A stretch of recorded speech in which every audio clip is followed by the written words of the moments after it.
the Kamala Harris attack,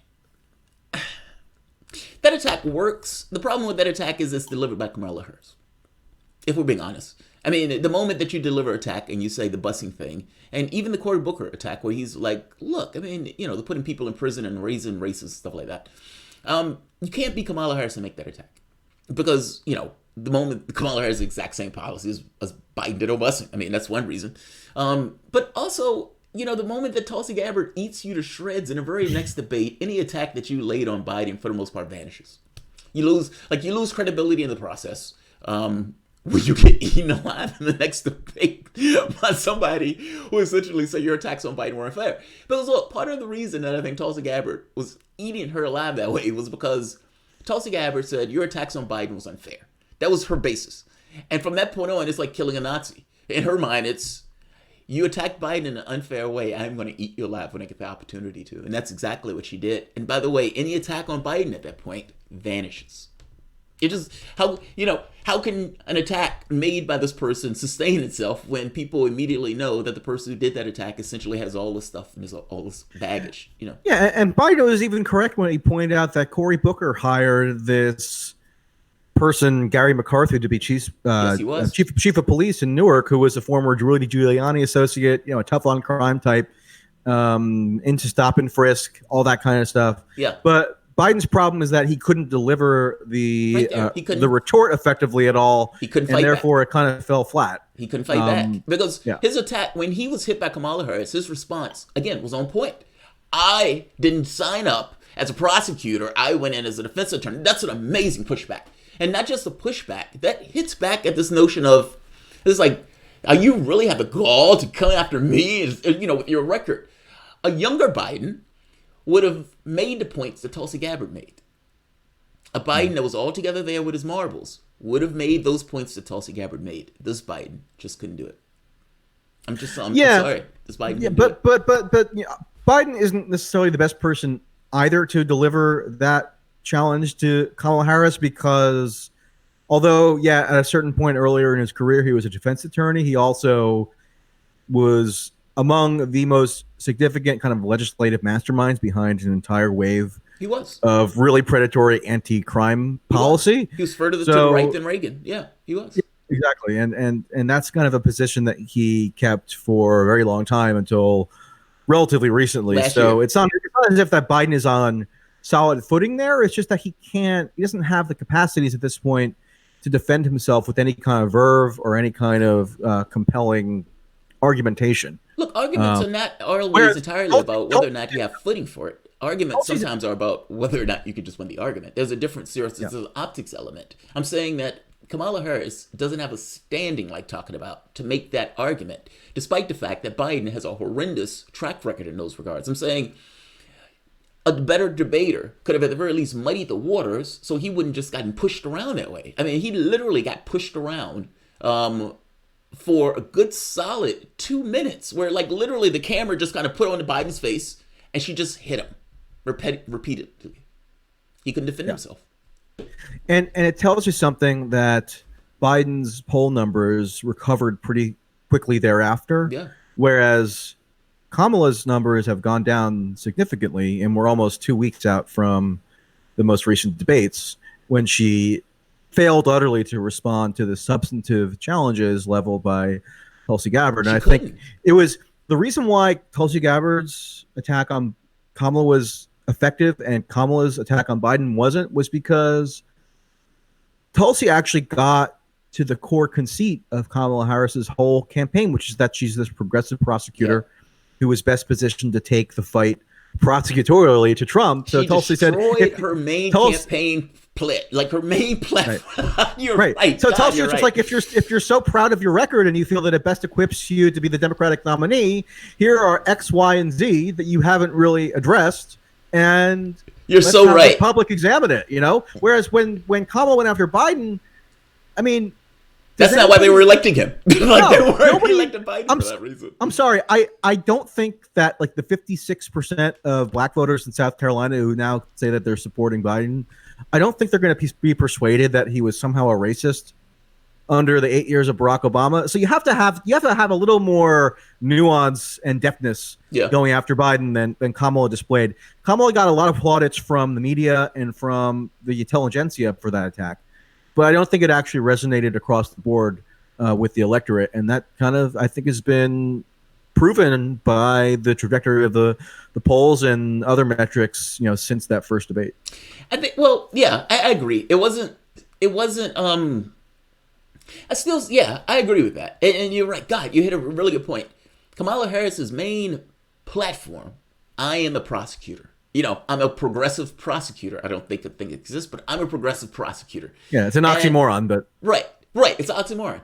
And for Tulsi Gabbard to take a knife and just hit that, it's the heart of the beast or something. Just it kills her campaign. It literally rips the platform out of the campaign. Are you really a progressive prosecutor when you've done this, this, and this? And, I've kind of made this point on more than one occasion. If nothing else, you have to respond to, I kept a man on death row that I knew was innocent, and to the judge for, you got to answer that. If nothing else, you got to answer that, because that goes into an ethical issue. It's not so much that people believe entirely that presidents are ethical, but you don't necessarily want to put somebody in that office when you know outright that they were doing things that was just grossly unethical. And keeping a man in death row is one of those things. And when you're given the opportunity to respond and you can't, oh, that looks bad. The audience was groaning at that debate. Did you hear them? They're like, ugh.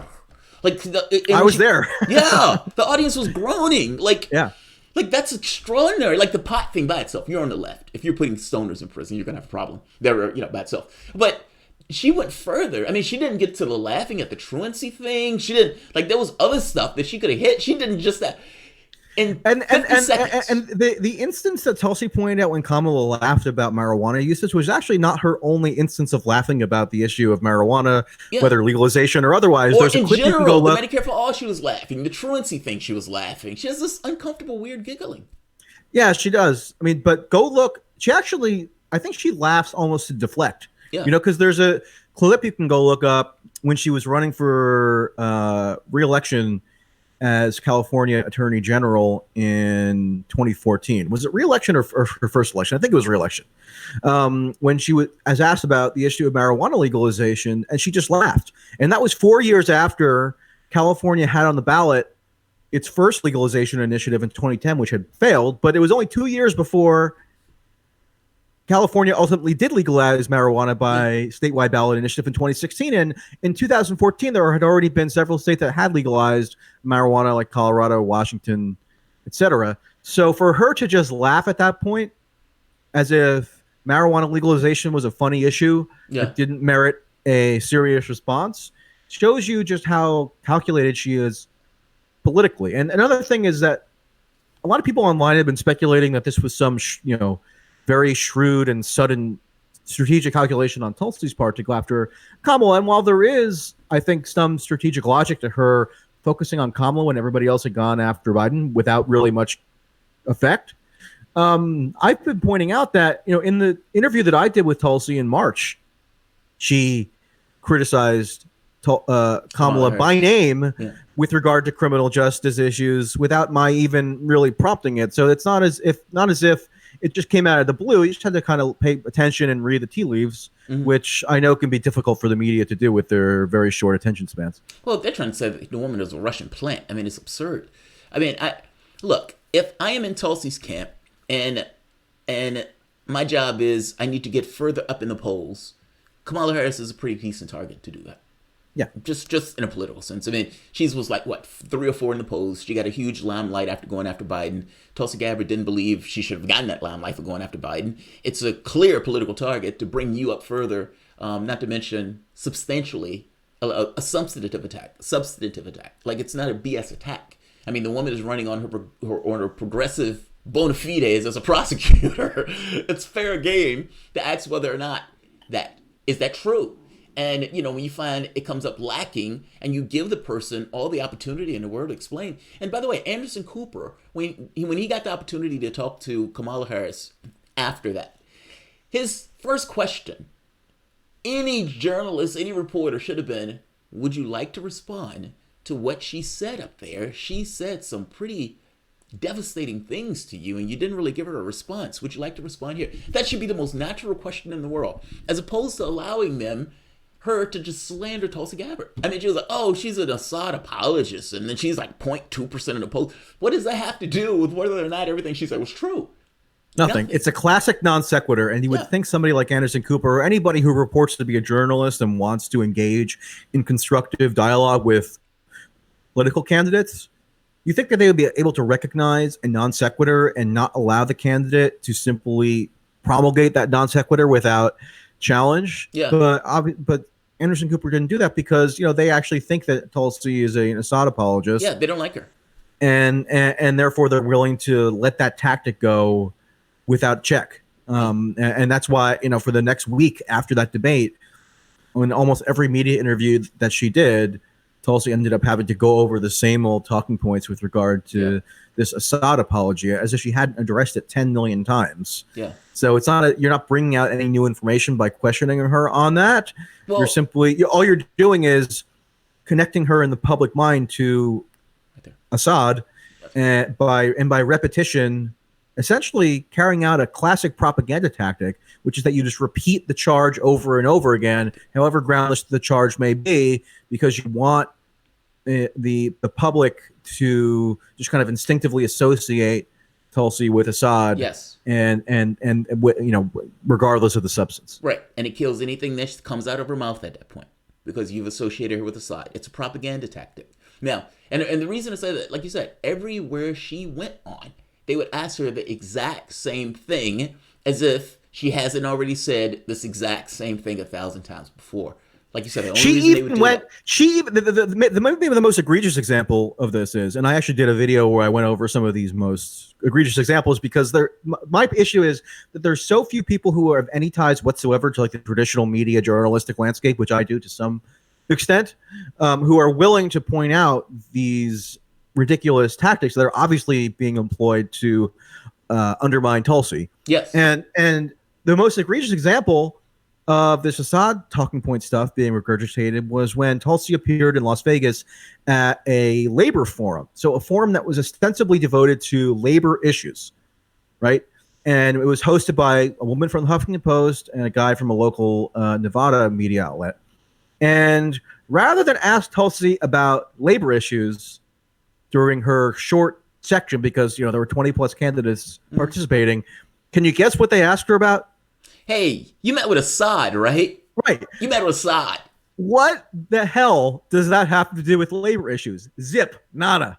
So you gotta that was, I think, the best insight into how just overtly propagandistic these people can be, or at least just lazy. Even if you talk to them, they would say, "We're not a propaganda outlet at all. What are you talking about? We're just reporting the news. Nobody's forcing me to do X, Y, Z." No. Nobody's forcing them. I don't even think that they're consciously propagandizing.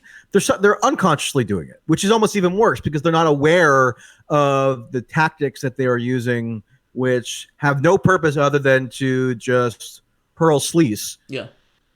And it's like I always say, media is not an independent arbiter. You know what I mean? It's like, and that's a great example. I mean, she goes on a network. She's had this conversation 1,000 times before, and she has maybe 5 minutes with the host. And for 3 of those minutes, I want to talk about you going to see Assad, something that happened like 5, 6, 7 years ago. Like, it's extraordinary. It's like all of the questions. God, man, her candidacy is so interesting. And of all the questions that you can ask somebody with a candidacy like this, I mean, like if you pull back, do you believe other countries would? If you had the opportunity, if you're, in regards to the politics that you're talking about, if you're talking about pulling back from all of these countries, what effect do you think that would have on other countries like Russia and China after the expansionary period of the United States? Oh, these questions. Like there's so many foreign policy questions that can be asked off the table.